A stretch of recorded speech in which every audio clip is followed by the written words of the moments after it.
Hello and welcome. You're watching Newsx. I'm Uday Pratap Singh. United States President Donald Trump has said he will decide within the next 10 days whether the United States reaches a nuclear agreement with Iran or moves towards military action. Speaking in Washington, Trump warned if a meaningful deal is not achieved, bad things will happen, making it clear the U.S. will never allow Tehran to obtain a nuclear weapon.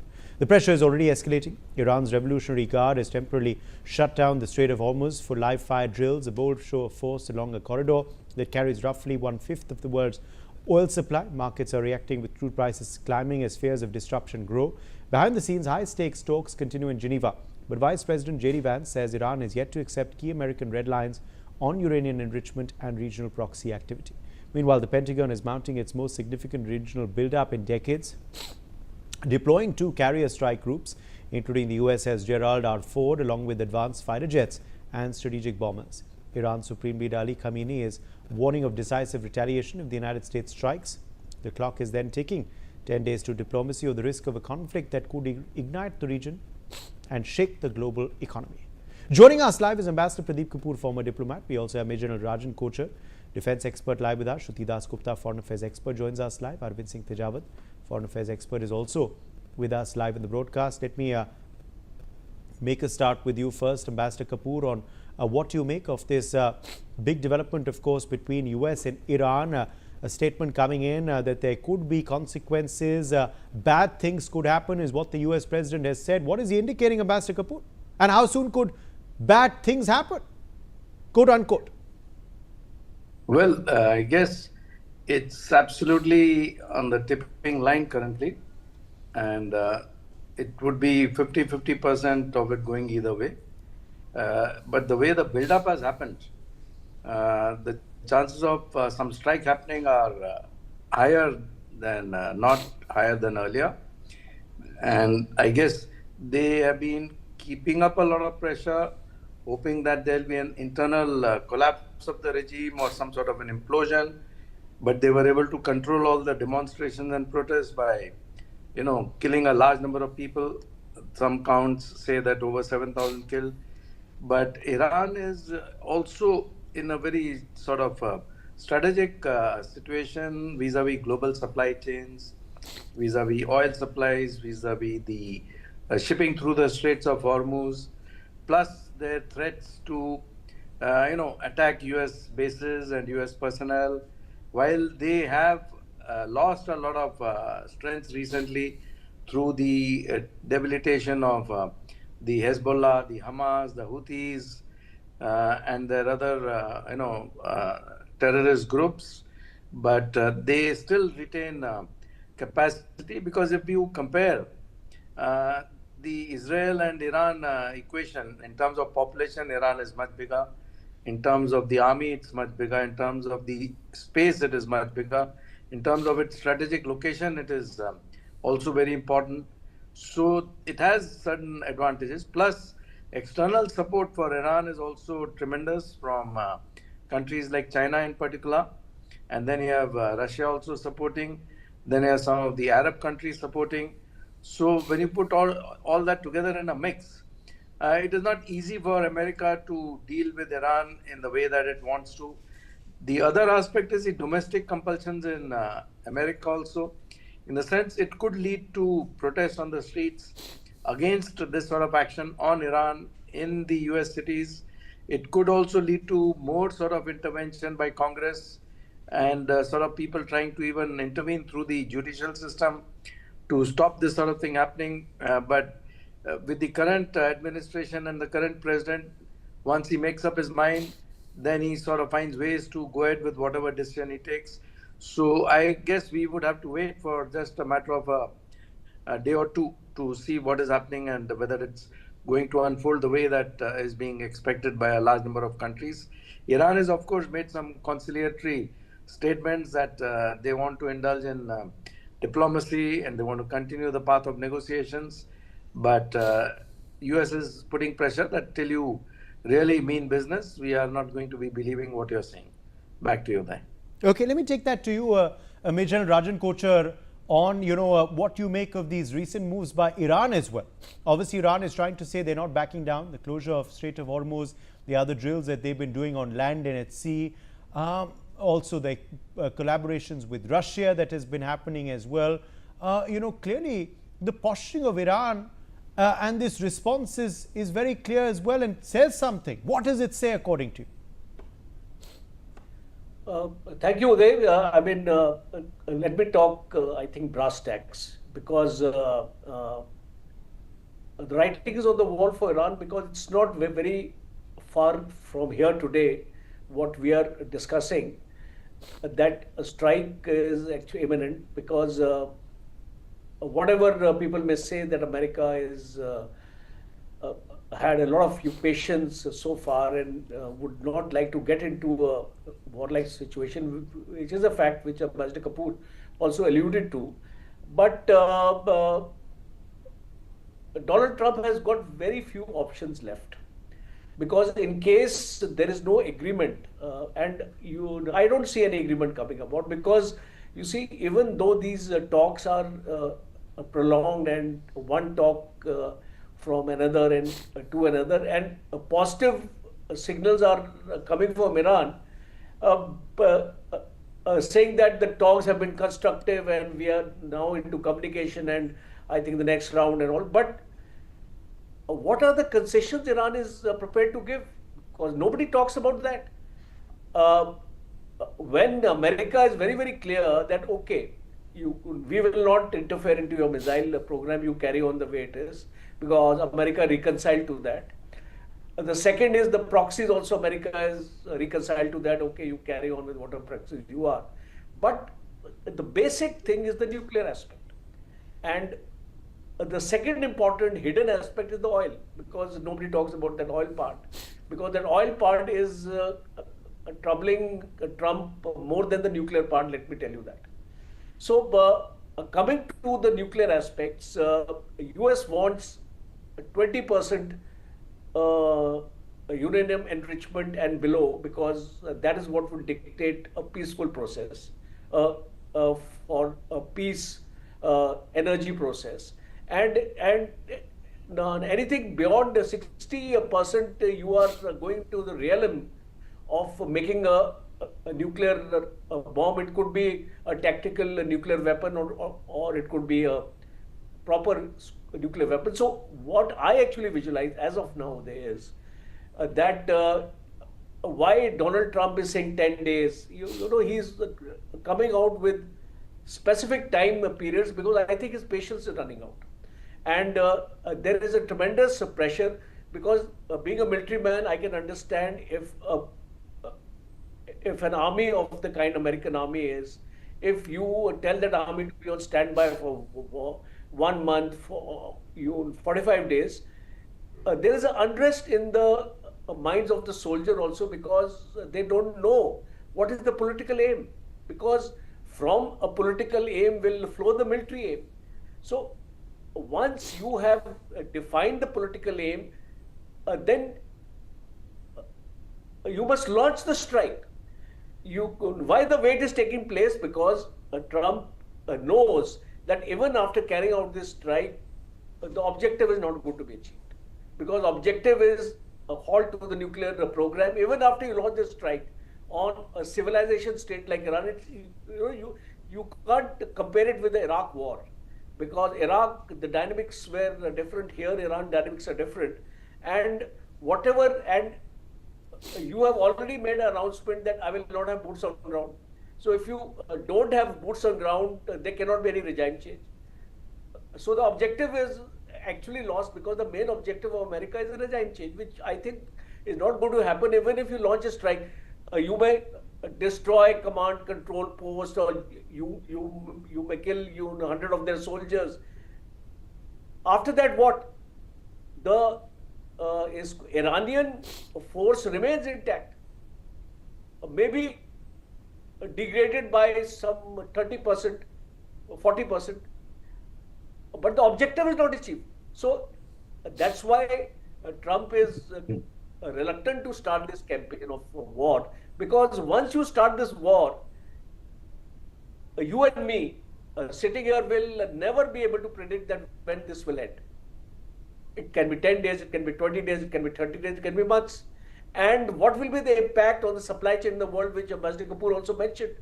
Because the Strait of Hormuz, 20% of oil is flowing from here, and it is going to impact America also, because this oil goes to America also. So all this supply chain factor is also there. So I would like to conclude, Uday, by saying that 10 days, what Trump has actually mentioned, we need to watch that period, because last time in the 12-day war, Trump did not wait for the talks to finish also. He had launched the attack even when Iran and the US were talking to each other. So don't be surprised that if Trump does not wait for 10 days and on the 7th day he launches the strike. Thank you, Uday. Okay, let me take that to you as well, Shruti Dasgupta, because the deadline, of course, is nearing. The US President has been reiterating it, the Vice President has been reiterating it, so have the other top US officials. As we get closer and closer to the deadline, what is brewing, Shruti Dasgupta? What can be inferred from the various statements we've heard from all quarters in the last 24 hours?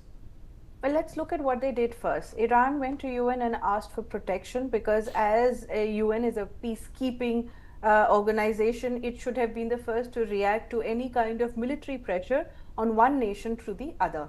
But instead of coming out and trying to mitigate in this particular problem, the reaction from UN was asking about what happened to, now I don't think this would be the true figure, but the figures that are out, 36,000 to 40,000 people that were impacted by either by killing or imprisonment during the protests that have happened. So they're asking human rights questions there. Then the UNICEF has asked Iran to come out and release all the children that were detained during those protests. So these particular statements coming out from UN shows that there can be no succor that could be had from neutral organizations in the UN, like the UN, for Iran.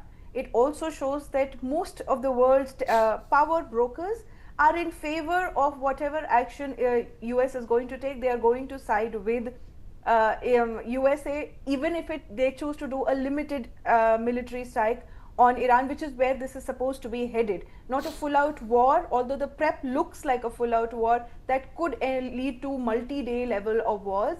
But right now, the expectation is of a limited shock and awe level of exercise that the US would be prepared to protect against as well as attack in. Beyond that, what has Norway done? Norway has pulled out all their, has relocated their military personnel. Germany has pulled out people who were not in critical positions there. When these powers start moving out of the Middle East, you can see that they also feel that the negotiations are on shaky grounds and war is imminent, whether we believe it or not. Iran would like to say that, I believe their foreign minister has come out and said that within 2 to 3 days I will be presenting a proposal. The nuclear deal proposal is ready. It only needs a go-to from my superiors, and then I can present it to the US negotiating team there. So he said 2 to 3 days. That does show that they understand the gravity of what Trump, the 10-day ultimatum hit by Trump, because they understand that he made, the last time he gave a timeline was in Venezuela, and he hit Venezuela in a shock and awe fashion again. So they understand that he may not all be just a hot ball of gas. He has the intent, if he chooses to go in for a military confrontation. So they understand all these things, and that is why this particular action has come out. But an Iranian lawmaker has made a statement which puts me on the back foot. They have said that the negotiating team, if they are able to delay war, they are doing a superb job.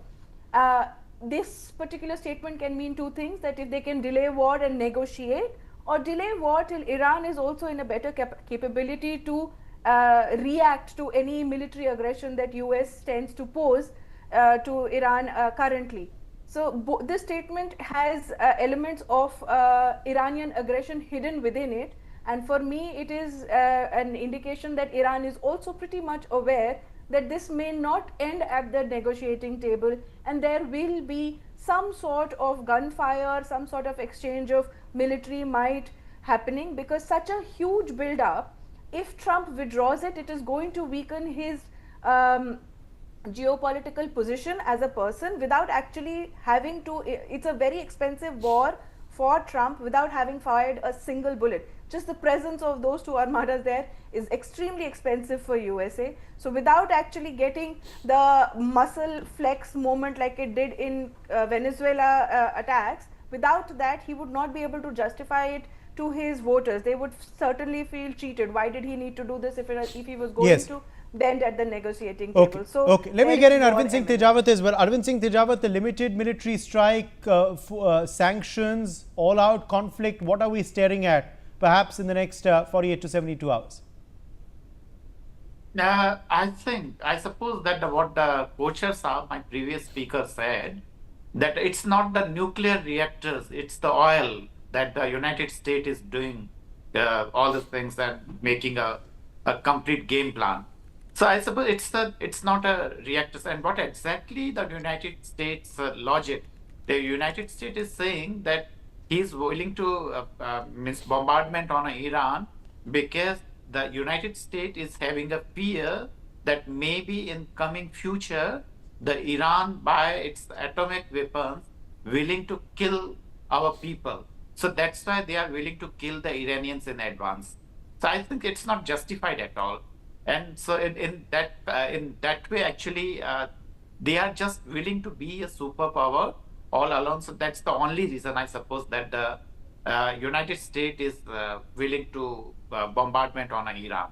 But once they'll come on a ground, I suppose it will be very difficult and tough situations for them to handle all the things. So I think that's why even the United States and the policymakers are afraid of it. And at the same time, the Iran is willing to buy a time. Uday Sahab, over to you. But why is a deal, Ambassador Kapoor, in your opinion, not been struck as yet? What has been preventing a deal despite, beg your pardon, negotiations happening at neutral venues and of course between neutral mediators? Why has a deal not been able to be struck between the two? Sorry, thank you. Iran is not an easy country to negotiate with, and they can sort of drag on the negotiations, as we have seen earlier. So Trump is trying to put sort of immense pressure, which will finally make them, crack up. Either they'll sign the deal and then have to give up nuclear weapons in a verifiable manner, or they will keep on dragging and then they'll be attacked. So from the Indian perspective, we have to look at it, Uday. At the UN, the voting pattern on resolutions on Kashmir, for example, Iran has never voted in favor of India. Now, OIC countries also, Iran sort of goes against Indian interests. So it's not that India is going to stick its neck out in any way to safeguard Iran's interests in this case. India will take a neutral stance, but Iran has capacities. For example, we have seen that the Shahid drones, which they have been supplying to Russia, those sort of technological capacities are there, the enrichment capacities are there, the missile capacities are there, and the financial strength was there earlier in terms of supporting all sorts of terrorist organizations and other organizations which were working like their proxies. Those have been degraded to a great extent, but they can never be eliminated altogether. So for them to arise again is a direct threat also. So for American, in balance, if America is to take a strategic sort of, analysis, then I think with Israel and America, it works probably far better for them to have a regime change or a strike on Iran to further debilitate them and put back the nuclear program in whatever way they can. And by trying to negotiate, they may not achieve the same sort of outcomes. Yes. Yes. And is that why then, Major General Kochhar, you believe there is going to be no middle path found apart from, of course, US action, which of course looks imminent? Could that be prevented in any fashion? or not? Uday, I think Russia and China are trying to put pressure on US not to go for it.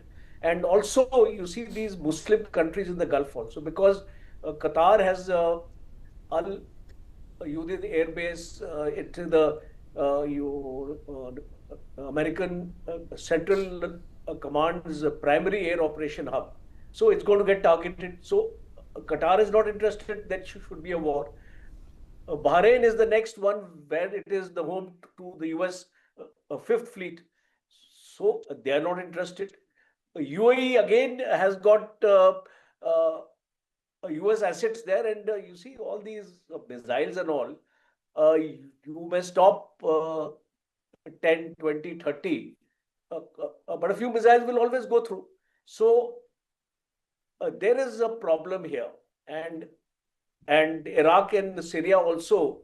Iran has got its own assets there, which can also get activated, and the US has got its vulnerabilities in both these areas where the air bases and their own military assets are actually positioned there. So it is we have to look at these things not from only Iran, because the spread of the US assets in this area also dictate a vulnerability for the United States, and that is why, in spite of everybody, I mean, some people on your channel also I saw, they actually predicted that ये 24 घंटे में attack हो जाएगा, 48 घंटे में. It's not, it's not so easy, because US is very, very concerned of the outcomes, because there is a primary happening in November in the United States. And today the Supreme Court has struck down the global tariffs of Trump. So this adds to another pressure on Trump on the domestic front. So again, this is also going to affect his decision in striking Iran, because anything which is happening in America within the domestic politics of America is going to dictate what Trump is going to do outside, because whatever he does outside is going to affect the domestic politics in America. And a lot of things are, he has, unfortunately, Uday, he has opened too many fronts, I would say that. He opened Greenland, now he has to go back on Greenland. Venezuela, I am given to understand that none of the US oil companies want to go there. So okay, that Venezuela operation is slowly becoming a non-starter. All right. Immigration he has not been able to control in the US, and on top of it Iran, and on top of it Ukraine also happening, and the Russian war, and the Russians are not listening to Donald Trump. Yes. So I think he is in a very, very tight situation. All right. And this is one of the reasons he's...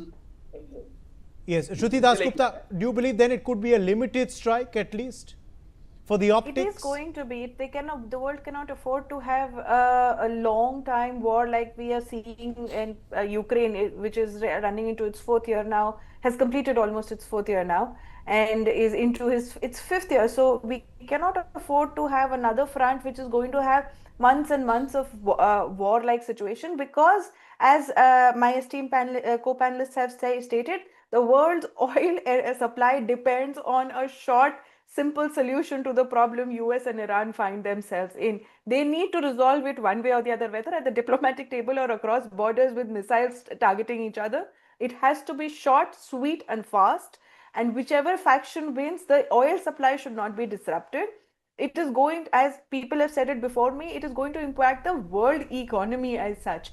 It will bring everything crashing down, and all nations are already scrambling to ensure that they have their reserves in place, so that in case a war happens for the next 3-4 days, they would be able to at least keep their countries functioning as normal.